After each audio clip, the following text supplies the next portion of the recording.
You're listening to the uMentor Talk Show, where we invite a panel of experts each week to hear about their incredible journey and career paths. Coming up on today's show, we will hear from Mushtaba Murji and Azra Naqvi on their incredible career paths. Mushtaba is a product manager at Bloomberg, while Azra is the principal and founding member of Hadi School of Excellence. This week's show is brought to you in memory of the late Gigi Morelli. As usual, I'm Fatima Al Sayed, your talk show host. Make sure to tune in every Saturday at 3 Eastern Standard Time to hear a new panel of speakers. And remember, if you have any questions for any of the panelists, you can always leave them in the comments section on our YouTube channel. Mushtaba, how are you today? Hey, assalamu alaikum. How are you? Walaikum salam. I'm well, thank you. Yeah, thank you for having me today. Of course, Looking it's our forward to it. pleasure. So, can you tell us a bit about what it is exactly you do? So, you're a project manager. What does that mean? Yeah, it's actually so basically I work at Bloomberg. So for the broader audience, Bloomberg's basically a financial technology company. We provide solutions, a whole host of solutions for people in the financial industry. I specifically focus in a group within Bloomberg that works with portfolio management tools. So I am a product manager. So there is a specific part within that organization which so for example we focus on performance measurement.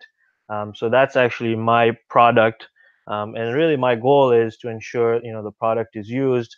I gather feedback from clients to make sure we're continuously improving and just make sure that the product that we're offering is relevant to people who ultimately use it. So that's really, in a nutshell, my job is making sure the product that I am designing is really kind of, up to par with what people's needs are.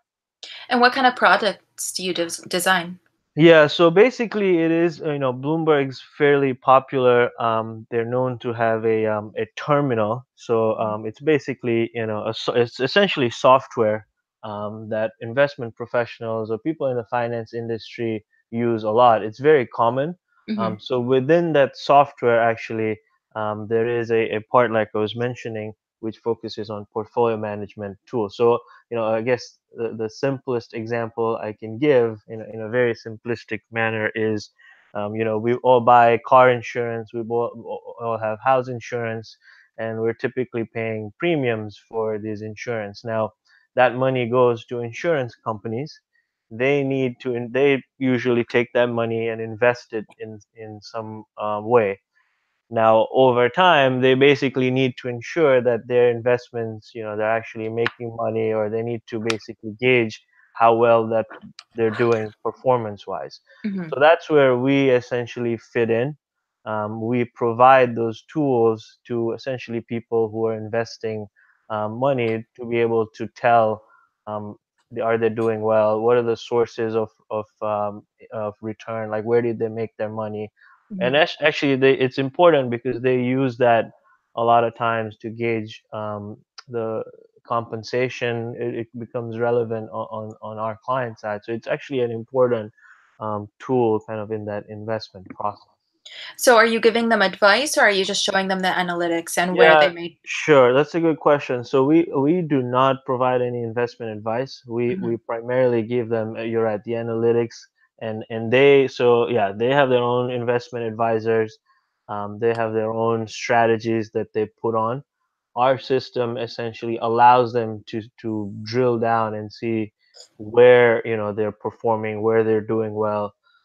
If they wanted to test out a new strategy, they would put it on our system, and essentially we're providing them the tools to be able to implement what they need to do. So yeah, I do not advise. Obviously, we have to stay relevant. So I have to be kind of caught up with what's going on thematically in the markets. Mm-hmm. That, just if when I am having conversations, it's something to be able to relate to. But yeah, Yeah. we're not directly providing any sort of advice.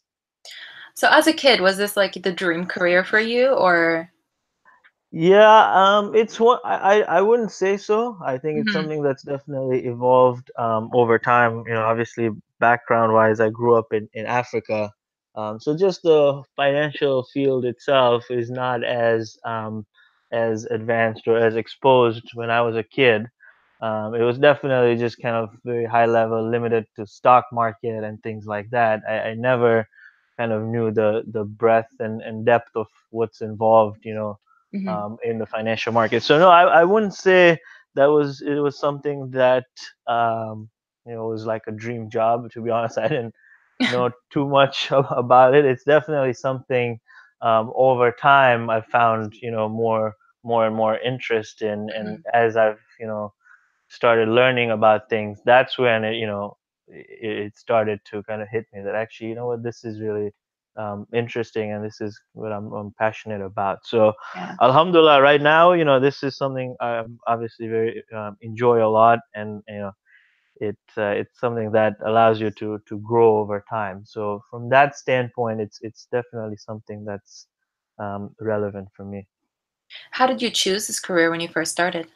Yeah, so it was something that I basically interviewed straight out of college.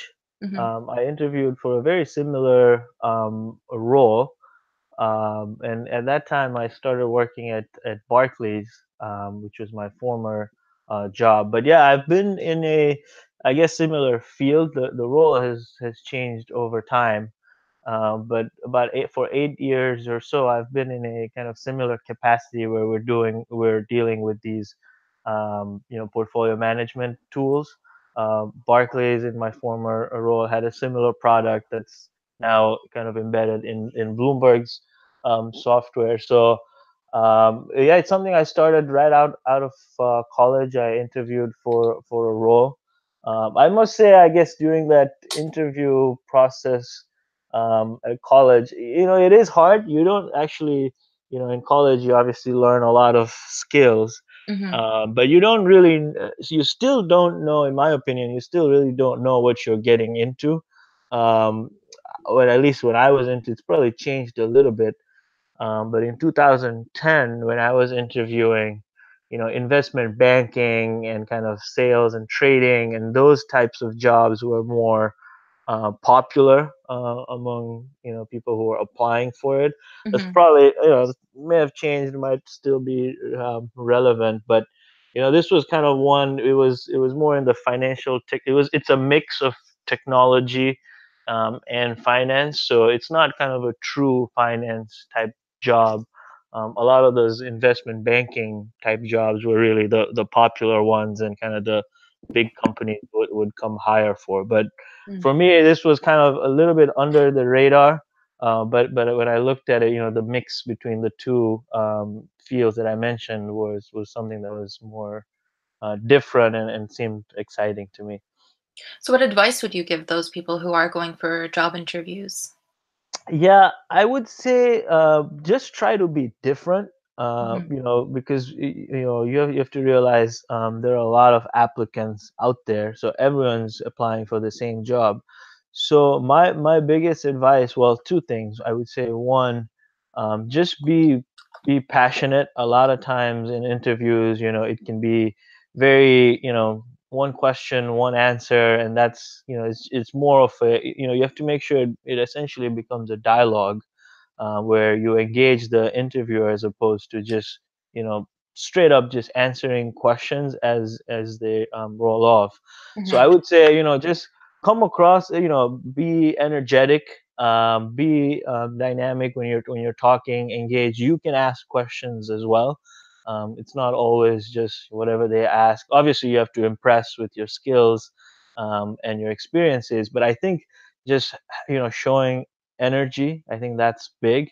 And two, like I was saying earlier, is have something that's different, whether it's a different skill set, whether it's a different experience, whether it's a volunteer. It can be anything, but something that sticks out. Like for example, I can tell you in my interview, it was completely irrelevant, but I had played cricket a lot actually back in Tanzania, Yeah. and I played actually, at fairly high level under 19 almost at the international level. Oh, that's cool. So in my first round interview, that we actually ended up talking about that for almost half the interview. So it was one where it's not, people aren't always looking for, a lot of times you can learn on the job. So people Mhm, are looking for, can somebody pick up, do they have the right mind frame to be able to pick up, learn, how do mhm. they get along with people, those type, if you can demonstrate those types of characteristics, then I think it would make for a very favorable interview. That's good to know. So what did you study? Did you go into finance or something different? Yeah, so I studied, well, in the end, I studied economics and math. Mhm, Those were my undergrad degrees. mhm, But when I started, it was very open. I did, there was always the lure of medicine and pre-med. So in my first couple of years in college, there was definitely an option where I was keeping open. So I was pretty much taking kind of two tracks together. So I was doing my pre-med courses in college, as well as my economics math classes. mm. Was So this to keep your options open? yes, essentially, yeah, essentially it was keep my options open. But I remember, again, from back home, there was always a big push to become a doctor, become a dentist, or Mm, something, in the medical field. So that I would say it was something that obviously was interesting, but it was probably just some of the, I guess, I wouldn't say pressures, but some of the, when you come from you know that part of the world, I think there's that mhm, expectation. So it was more just, I'll take these courses and kind of see how it goes. mhm, I'll see how it evolves. But yeah, definitely keep my options open, and then we'll figure it out. So and I think for people listening out there, it doesn't, I wouldn't stress enough, it doesn't all have to be figured out right from the first moment. When you go mhm, in, there's a lot of options, there is a lot of, it's okay to take your time to figure things out, because what I've learned is, in the end, in your job or whatever you're doing, if it's something you're not passionate about, it's something you don't like to do, 9 out of 10 times, it will not end up well. I mean, yeah, you'll mhm, get by, it'll be a decent job, and things will kind of move, but you won't.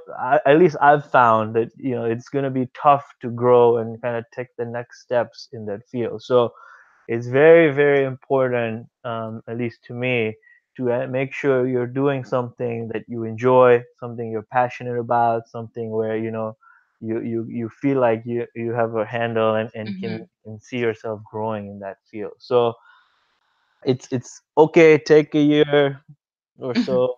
Parents listening out there probably don't like what I'm saying right now, but I think just going through that, it's completely okay to figure it out. Mhm. Did you find that your GPA suffered from taking all those extra courses? Definitely. That Yeah. was that was one of the reasons why in my third year, I remember specifically, I was taking organic chemistry classes. Mhm. And by the third year, you had to pretty much declare your major. And by then I had declared my kind of economics math path, and I said, you know what, maybe I'll just take some organic chemistry on the side. And I very, very quickly realized that was a terrible idea. So yeah, it was not great for my GPA in the end. And actually, luckily, we had an option of just switching one course to like a pass fail, Mhm. and that definitely was one where I'm like, you Use know it what? on that. Yes, this. As long as I can make it through, I'll be okay. So Yeah. that definitely factored in. What university did you go to? Yeah, so I went to Columbia University Mhm. in New York. So yeah, I did my undergrad there. Okay. And if someone is trying to get to, let's say, the position of a product manager, um, should they take those same courses or same is there, like, degree requirements? There aren't any specific degree requirements, at least for when, for example, we're hiring. Hmm. I think it goes back to what I was saying earlier. Obviously, having some knowledge or some sense of the industry and some basics do help. But a lot of times you'll find people, as long as you have a bachelor's degree, that typically is kind of a check the box type thing. And then experiences you have in the field are obviously a plus, Hmm. but a lot of times, especially for entry level type positions where people are coming out of school, a lot of times is, as long as you can demonstrate in that 40-minute interview that you have that you have the required skill set to learn. Hmm. You'll learn 95% of what you do on the job, right? School is a fantastic place where you can learn the skills. I'm sure people on this mentorship program have probably said similar things.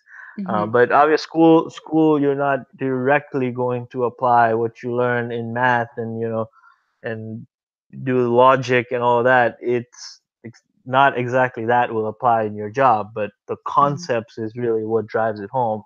And so as long as you can demonstrate that what you've learned conceptually, that ability to think, as long as you can translate that from school into your job, and that's really the key of the interview is when it's at the end, you want to be able to demonstrate that, okay, this person can grasp what we give them. They'll be able to pick it up. That's really kind of the main thing that we look for, especially when we look to hire. So yeah, there aren't any. Um, Obviously, some of the basics like your bachelor's degree and things like that are kind of your minimum requirements. Hmm. But after that, there really isn't. It's pretty open. I mean, there are many other degrees you can take. For example, I did a couple of years ago. I completed it's a program called CFA, which is Chartered Financial Analyst. Hmm. But you can always continuously improve and gain additional certifications to just Yeah. help you out through your career. Are there like certain internships people can take or maybe extracurriculars, volunteer positions? Yes, definitely. So, especially around like volunteering. Well, starting with the internship program. So yeah, that is something I would highly recommend. Hmm. A lot of companies do have internship programs. It gets you, it's a nice kind of 3 month window into what working real life is like. Yeah. And I guess that's usually between your kind of third, fourth year. So you Where get. do, sorry, where do you suggest people apply for those internships? Like which companies specifically? Honestly, I would say almost all of the big companies Hmm. do have internship positions. So it depends on kind of what field people are interested. But in kind of the finance field, banks, financial technology companies, Yeah. insurance companies, there's asset managers. All of these companies, they do reinsurance companies. So all of your fairly kind of large, even medium to large size companies do have internship opportunities. I was just gonna say it gives you a window into what it's like when freedom is over, right? Yeah. No more school, and I guess, I need to work every single day of your life. That it gives you a nice little window into Yeah. what that's like. Hmm. So can you tell us what you do day to day in your job? Yeah, my day to day, it does vary from time to time. Hmm. But I like to get into the office fairly early, so 7:15, 7:20 ish. I'm typically in the office. I like to get in early starter just so I can kind of gather my thoughts for the day and make sure I put down a few things that I want to get done for the day. Hmm. Because when kind of 8 o'clock comes in, a lot of people are in, and the day really gets going. So that half an hour before the day kind of lays down for me what I want to get done. But once 8 o'clock hits, it, excuse me, it's usually. filled with meetings throughout the day. So the meetings can vary. It's usually internal meetings when we're trying to get some projects done. So we have status check-in. It's usually client meetings, Hmm. and conference calls throughout the day. So I would say 70% of my typical day is in meetings, conference calls, and then the remaining of the time is left to try to be as efficient as possible to get Hmm. actually things done. So it varies, but I would say in general, once 8 o'clock hits, the kind of the craziness The ball starts. starts rolling, right? Exactly. Yeah, Yeah. yeah, yeah.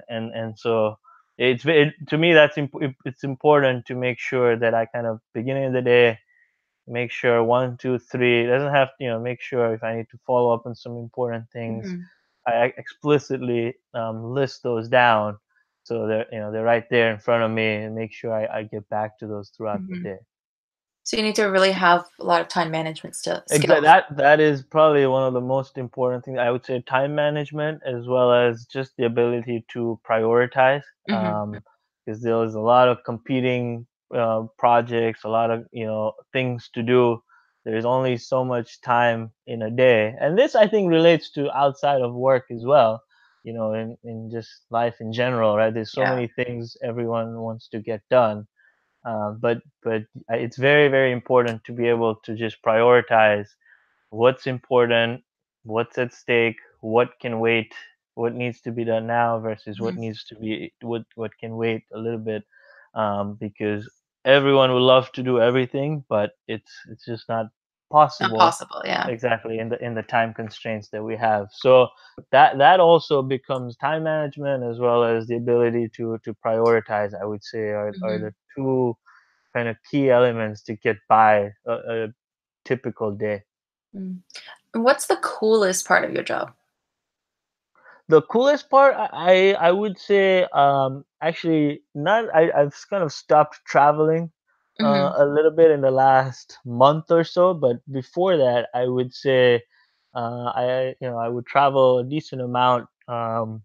It's one of those that when you start off, it's actually very, very, very cool, because you're kind of flying all over the place. You get stay over in a different city, and you get to eat a dinner and stuff like that. So it's cool at the beginning. It does kind of wear off over time because it's you're just traveling and it becomes more. Uh, Sometimes getting to the airport and stuff is Mhm. more time consuming than it's actually fun. But I would say my coolest experience, two things. One, when I was traveling, I traveled to Boston a lot actually, and I'm a big sports fan. But luckily, I was actually able to, watch some NBA playoff games, at great seats. We had a few Mhm. clients that we could take. That was very, very cool. That I could actually experience like a NBA playoff game, almost courtside. It was great. Oh, that's cool. Yeah. So and the other one I would say is just being um, I've had conversations with like founders of the company or co-founders of the company who people you literally can look up, and have Wikipedia pages and kind of image search, and you're like, wow, I was just talking with that guy. That's pretty Yeah. cool.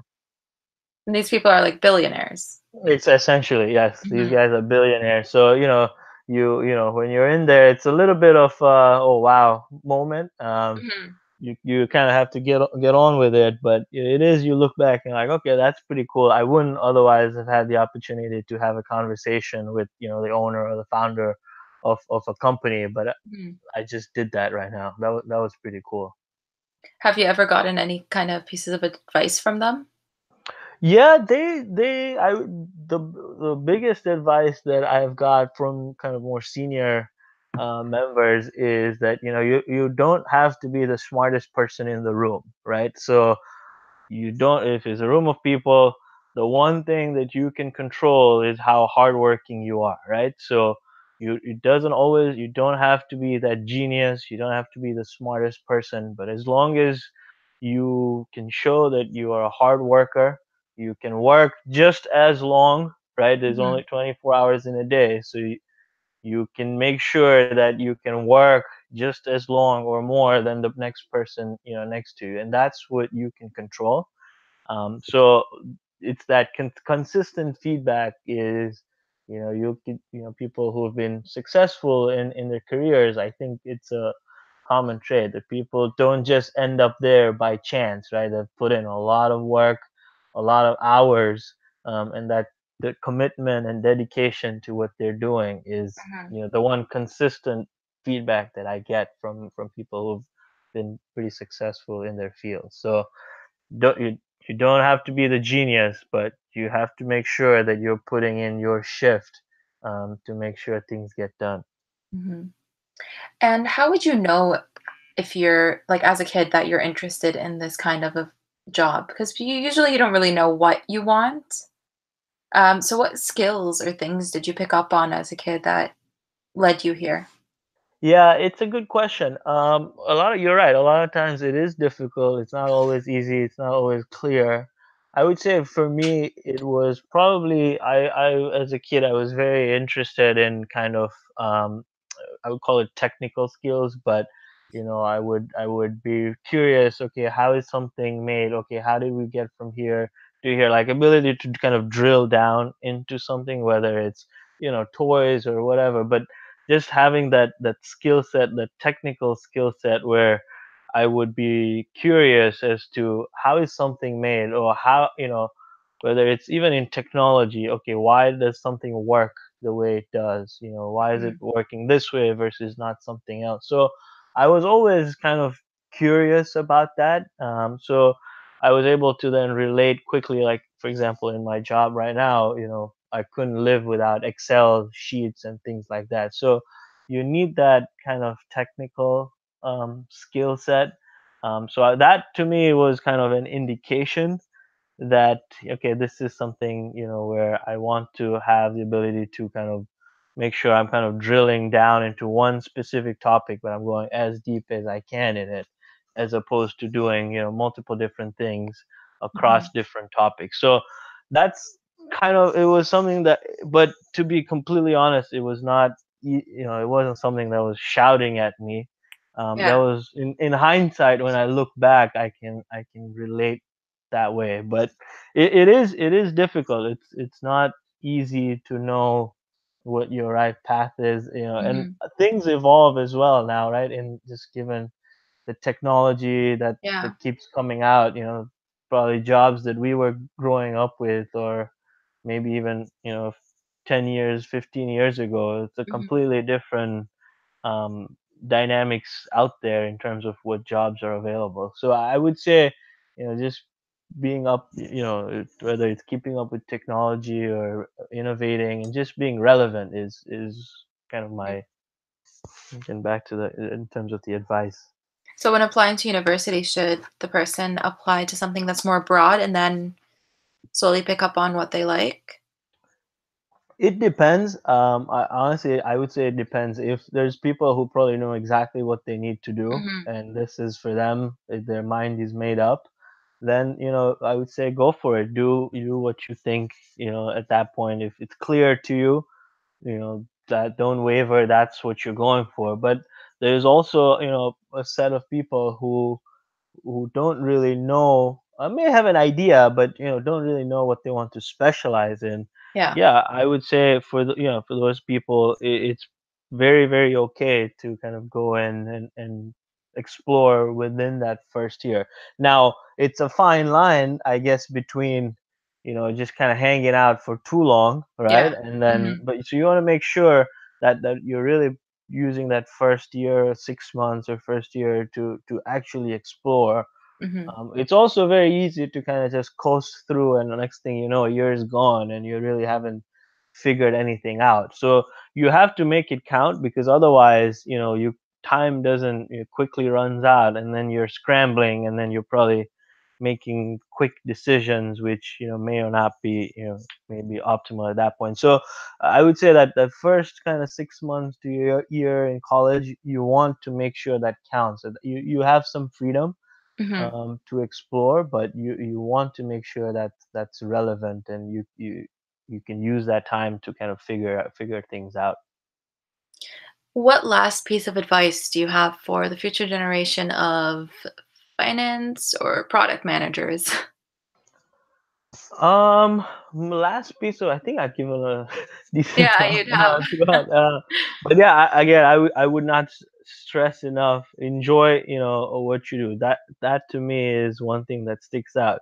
Mhm. It's something you're gonna do every day for in your life.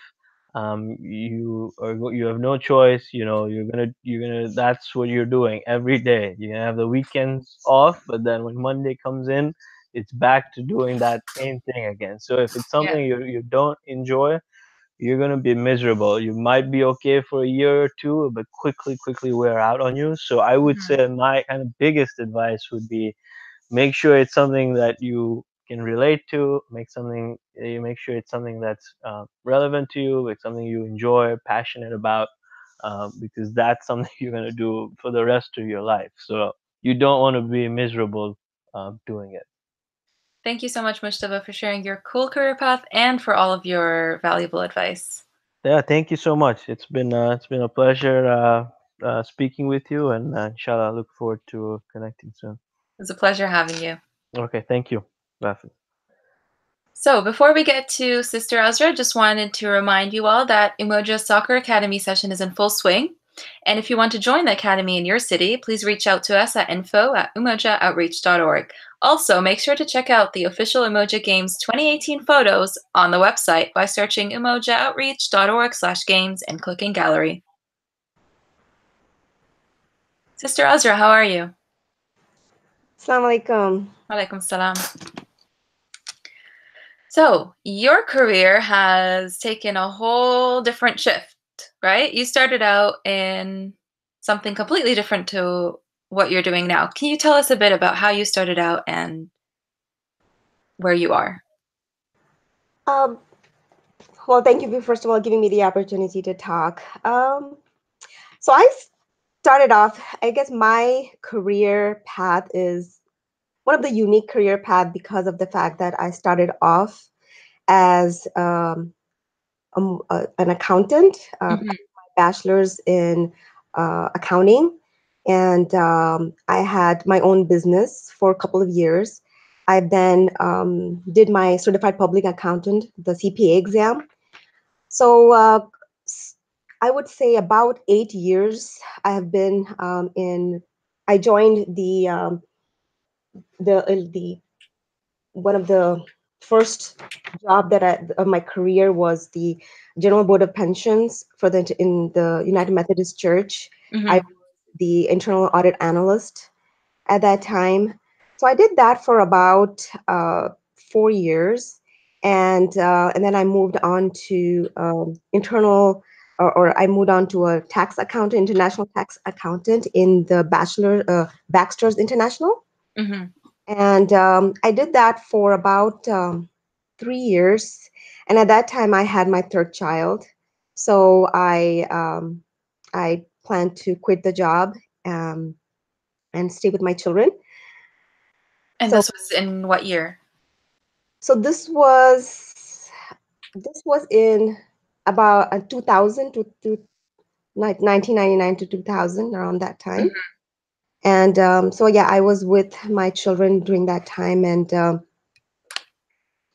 I mean, I would spend um, a lot of time with trying to learn about, and because I was going to have my third child, learn about more of just bringing up my children, just how to, looking for different schools and different careers, different schools for my children at that time. I actually joined Sunday school as a teacher, been teaching for a while, and started to just get more interested. And so I decided to join COD, College of DuPage, and learn a little bit more about early childhood education. So it's a shift in what I wanted to do. I was passionate about more of a side thing that I was doing with Mhm. myself while I would still had my business as a Yeah. tax accountant. So it was really parallel going over there. Um, And were you going into ECE for the diploma or just for fun? it was more of learning. self-teaching myself. So Mhm. doing more research on finding a good education for my children at that time, because I was looking for schools, looking for daycares, and I wanted to give my children Islamic education. And How old were they at the time?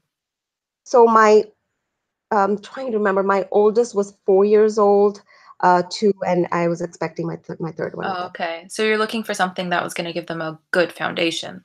Right, just foundation is where I lean to towards, and also looking for quality education. Yeah. And Montessori is one of the system that I really am passionate about, and I've been in Montessori school earlier in my childhood years, and I couldn't find an organization that had both the Montessori as well as Islamic at that time.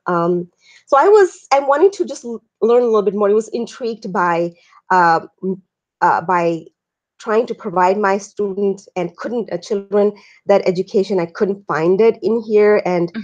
thought to pursue, try to do more research on how to combine those two together and being able to provide quality education, not for my own children, as well as for anybody who would want to look for something, who has the same vision. And so sort Um, of giving back to the community as well.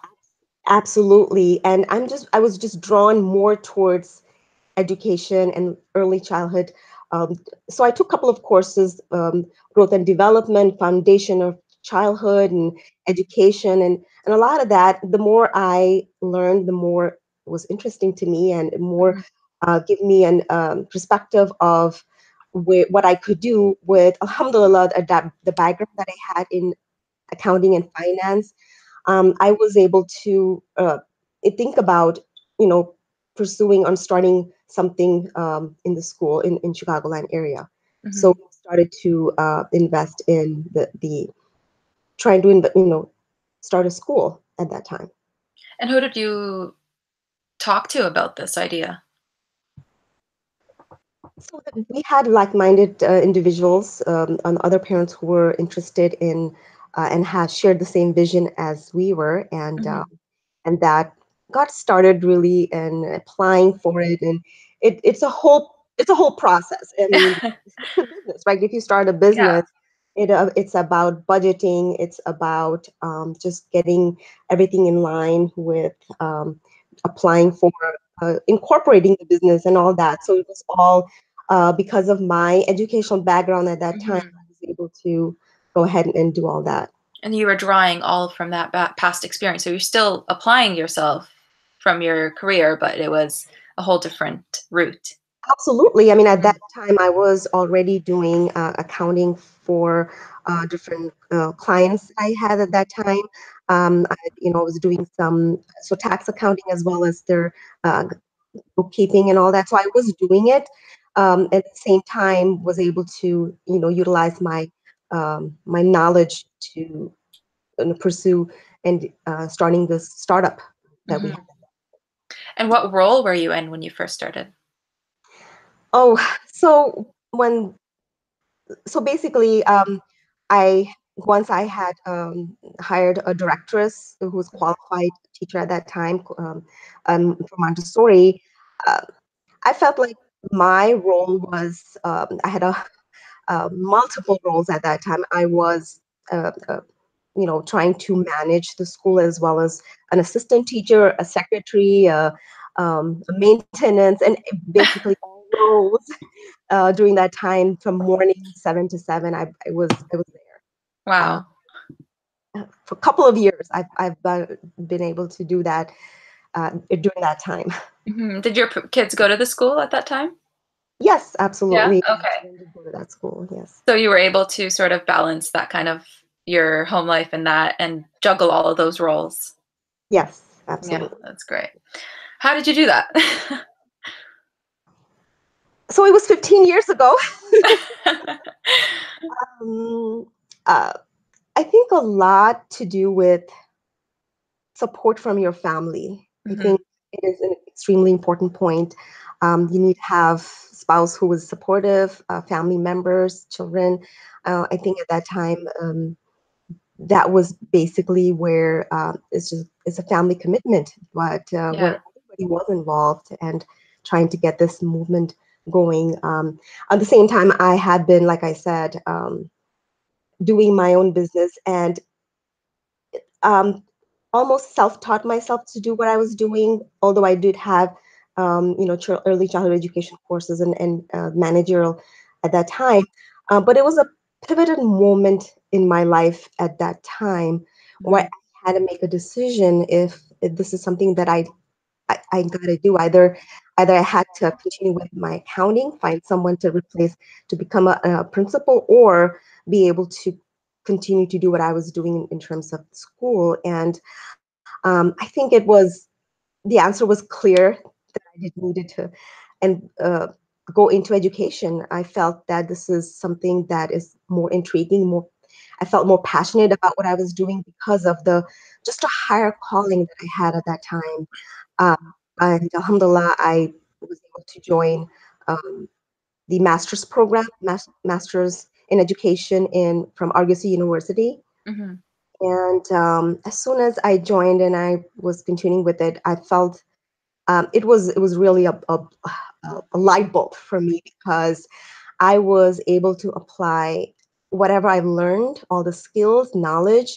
I was able to apply instantaneously at Mhm. that time, and a lot of the vision, the just basically building the community and the staff member to Yeah. share the vision and mission of the school was something that I've just got it started to enroll. And you were able to apply to that master's program because you've already had a bachelor's degree previously.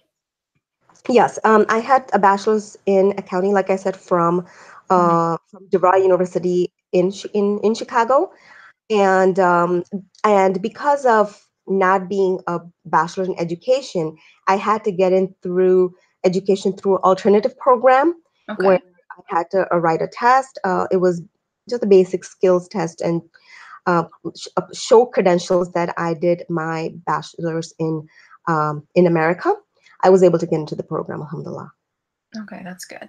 And so the school that you built, you said that it was sort of like um, a drive because you wanted that Islamic foundation, correct? Yes. Yeah. So what kind of like what made you want that? Say that again. Like what made you want to build a school that was all about having that Islamic foundation? Well, so my husband and I have decided that our children will be going through Islamic, knowledge and Islamic foundation, living in America. I have originally been to America. I've gone through Chicago public schools. I'm a product for a couple of years as a Chicago public school in my earlier years in America, and I know what goes through in there. Hmm. There are several occasions in your life, especially when you're had that foundation um, that we want our students, children, to stay away from. Um, the environment that we want our children to stay away from, and I know that having a quality education is extremely important to us, as well as giving them that Muslim identity. Living in America is also extremely important for us, and so hence that we've started to look for something that for our children. Hmm. So there are a lot of different options to get to where you are. What's the route that people usually take? Well, like I was mentioning, my case is unique Hmm. because I had applied to accounting as well and moving on to um, in his education world. Anybody who would like to go in education, one of the recommendation would be first to um, be able to join the school, which is doing a bachelor's in elementary education. They have an option to go in there, and I know, being an employer myself, I've been hiring for the past 15 years several employees, several teachers, and I do look for uh, one. I do look for their educational background, and Hmm. look for their experience, and probably experience is also extremely important alongside education because of once you go into education, you learn in your school, but also being applying those skills in the classroom makes a huge difference. So what I recommend would be to have to become a substitute teacher. First and foremost would be a good idea for anybody who would like to pursue education. Just kind of get a feel of it and be in the classroom. And ne- and you need to have passion. I feel if you want to be a teacher, it's important to have the passion to be where you are because you're going to be spending the rest of your life in the classroom. Yeah. So, what's the most challenging part of this whole entire process? It's kind of daunting thinking of you being responsible for building and like a whole school. What was the most challenging part? Well, I mean, I feel there are a lot throughout the 15 years that I have been there. Are several challenges that I've been through, up, ups and downs, and I think for me the most challenging would be to convince the parents. I feel working with innovative programs that we've implemented in our school, um, just to knowing that real change does come through with a price, come through with a zone of uncertainty and anxiety, and to be able to build infrastructures in place that engage parents and teachers with new knowledge and skills, and just to make that shift is one of the probably the challenge that we have. Just 2 years ago, we've implemented the program, the personalized learning program in our school, and I think just convincing the parents the real value of such a program is something that I think requires a lot of homework, requires a lot of research, Hmm. with and a lot of ways of communication. The fact that the content knowledge, the skills that our students are getting is extremely beneficial because of its disruption to the traditional way method of teaching. It does require that skills. So I think that's probably one Hmm. of the challenging things for me. And over your past 15 years as an educator and now a principal, what was the most rewarding thing for you? I think rewarding would be um, there's there's several moments in my life where I feel rewarded. It's just that one moment when a child comes to my office and share their goals, because I do have a system where students um, are very openly able to come to my office and Hmm. share their goals and their accomplishments. So they come and then they share their goals with me. Just makes me just warms my heart and get very excited about it. Yeah. Um, all my students in my school receives a job. Like they all have leadership positions. Just like some of them will be safety patrols, some of them are photographers, some of them are technology specialists, and so on. So taking that seriously when they come to my office and share what they've done is also rewarding for me because I think those are the real skills that they're learning in our school. Hmm. These are real life skills for the future. Absolutely, and I tell them, and I take it very seriously. I literally have them fill out an application as going for an interview, and they come to my office and actually have an interview, and try to ask those questions, and so it's fun. It's how, and they basically have to shake hands. They have to, work with me in trying to the employee employer setup. So it's really interesting, and they love that. It's amazing. And what have they been very successful at? I think they have been very successful to the point where, for example, our safety patrol teachers was teacher guided. Teacher tells them what to do because we have coordinators for each job. Hmm. To the point where now my older students, 6th and 7th graders, are actually doing the job. That when we have a dismissal, teachers do the dismissal, but now students are doing the dismissal. They're the ones out there, organizing everything right now. So So they overtake took the process now. did, alhamdulillah, there's so many occasions where I can see them doing the work, and it's just amazing to see that happening in our school.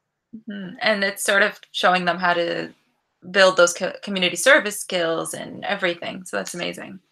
Absolutely, yes. One of our vision is for them to be serving the community. Is one of our vision actually, and alhamdulillah, I see them. They're definitely doing that.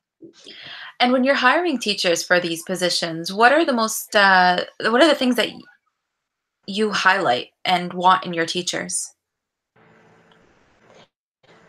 Oh, that's a very good question. So I so for the past 15 years, I've seen several resumes go, in and off, and I feel, um, like I said before, I want to make sure that the teacher has the educational background is from an American institution where they have received their either bachelor's or master's degree.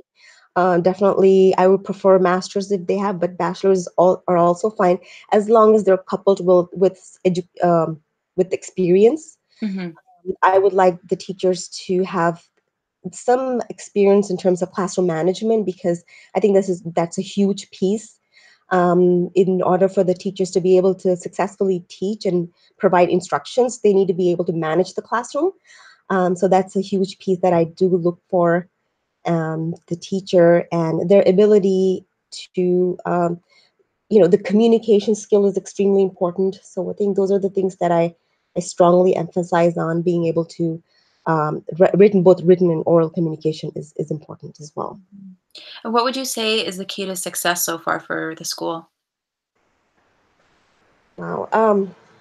I think the key to success for our school is just the quality of education. I felt we've always been ahead in the trends, in a recent trend in education. Hmm. We tried, alhamdulillah, with Allah's support and guidance. One of the, 5 years ago, we started the project-based learning approach when a lot of schools were just getting their, hands and feet wet with that kind of a system, and it really evolved in our school. And like I said, and now 2 years ago, we've started the new program, which is the personalized learning approach. And I know there are challenges to starting a new program, but I think it is fulfilling and rewarding when results actually come forth. So and Yeah. a lot of parents have seen the result, and now it's amazing how children are doing well with that. Do you mind sharing some of those methods that you've recently implemented? So I you mean what do you mean by that? You mean the personalized learning approach, you Yeah, mean? like the innovative methods that you mentioned earlier. Yeah, well, the innovative method, one of the things that is highlight with the personalized learning approach is students working at their own pace Hmm. until they have reached mastery, instead of having a curriculum that a teacher has and the teacher is teaching to the entire classroom, as opposed to having the curriculum by the child itself. I don't know if that makes sense, but the child has their own curriculum in front of their screen, Hmm. and they are going through the curriculum by themselves, but not totally, because the teacher is there to guide them. There are There's no longer one teacher teaching the entire school, but it is more of one teacher, um, with teaching partial grouping. So she will be depending on data that we receive. One time the teacher might be teaching in three different with three different students who are needing that skill and knowledge, and then another time another teacher should be teaching other group with the different knowledge or skill that that student require. So it's more of differentiating in the classroom, but really going through that, as well as projects. So we not just we have technology, or we are one-on-one technology, by the way, where each child has their own Chromebooks. Um, Hmm. but we spend about 40 minutes on the computer, but a lot of time it's hands-on project-based learning. So Yeah. students are really, yeah, building their own, you know, building their own airplanes or building their projects, so models that are then presented to the parents in the, for example, habitat day. We have different habitats in life science, so the students create those habitats and they're able to present it to the parents. Hmm. At one point now we're creating, where one of the class would be doing a trial for a court case. So they're kind of working on persuasion skills and all that. So That's so cool. I wish I had that as a kid. I agree with you. I wish I had that too. Do you have kids come into your office tell you, I want to be you when I grow up? um, I know parents have said that they would like my children to be like me. So I'm humbled. I'm honored, really. Yeah. So what kind of skills are required for a kid who, let's say, wants to be a principal versus a teacher? Wow. Well, okay. So there are a couple of things that are involved in a position that I'm in right now. I think one of the biggest aspect is communication. I think it's important to be uh, have that communication skill, be able to talk to parents, Hmm. teachers, and students at their own level, and just really have the empathy to be able to deal with their concerns and frustrations, especially when you're implementing something new. The parents and the teachers will need that support, and I think be there for them. Another thing is visibility. We need to be able to visible in different areas of the school. I try to visit the classrooms at least 2 or 3 times during the week, and if not, try to be in the classroom every day, at least for 5 minutes through to walk through. So visibility is extremely important to make sure that you know what's going on. Next thing would be inspiring. I think a teacher or a principal should be able to inspire the teacher, should be able to create the camaraderie, to have the shared vision that we have and really believe and have that high level of trust within the system. I think it is extremely important.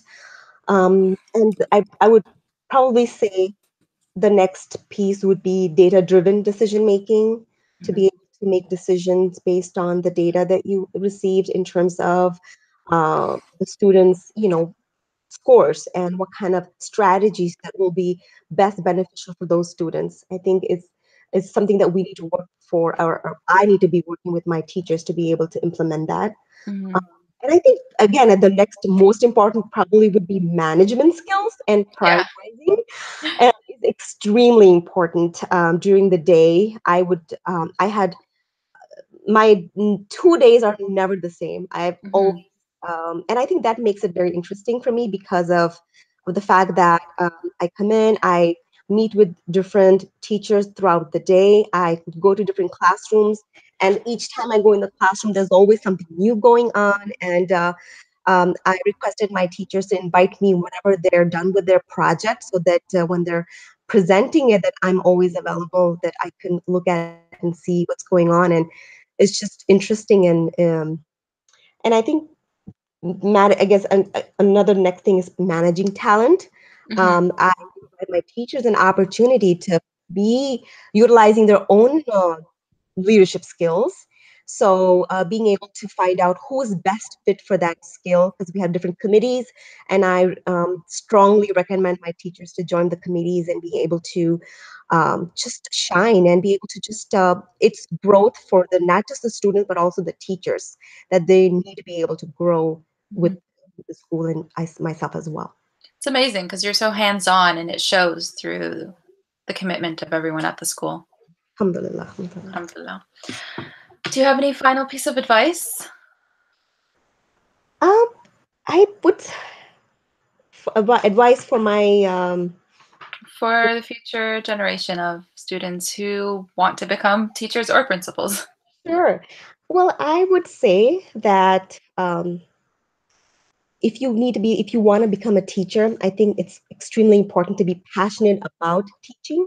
Hmm. Uh, Do you need to be able to, first of all, like I said, go in the classroom and know that's exactly what you want to do, and to be able to love to be around children.